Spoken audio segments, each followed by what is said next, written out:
এটা কি বন্ধ করা সম্ভব? কত পার্সেন্ট বন্ধ করা সম্ভব? স্যার 60-70% বন্ধ করা যাবে স্যার। 70? স্যার 70% কি আপনার থানার মধ্যে দিয়ে 70 বন্ধ করবেন?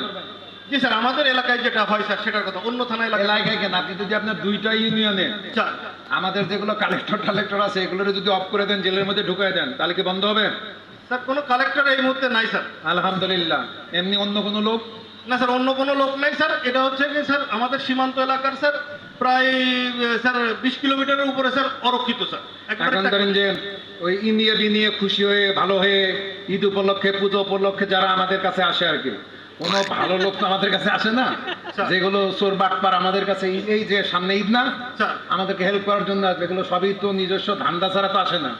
তাই এদেরকে বলে দেন যে ভাই আমরা ভালো হয়ে গেছে, আমরা এটা নিব না। স্যার আমার থানায় দালাল সহ অন্যান্য কেউই আসে না। আপনি স্যার, আপনার তো ইন্টেলিজেন্স আছে স্যার, খোঁজ নেবেন স্যার। অনলি ফর স্যার যারা যার সমস্যা সেই মাত্র উপস্থিত হয় স্যার। ভাই আপনি আপনার ডিআইজি, হয়তো আপনি পার্সোনালি অনেক মানুষকে চিনি না। Sir what you are doing I know it. Sir ভাই এইটার বলেন না। স্যার আপনার আগে ধরেন যে আমাদের এই কাজগুলো পুলিশেরই এক ধরনের লোক করতো। জি স্যার। এখন আমাদের লোকজন এই পরিমাণ বুদ্ধিমান হয়েছে, জনগণ এই পরিমাণ বুদ্ধিমান হয়েছে, এখন এই মিডিয়েটরের কাজ পুলিশ না কইরা একটা বিশেষ প্রফেশনাল মানুষের সাথে জড়িত।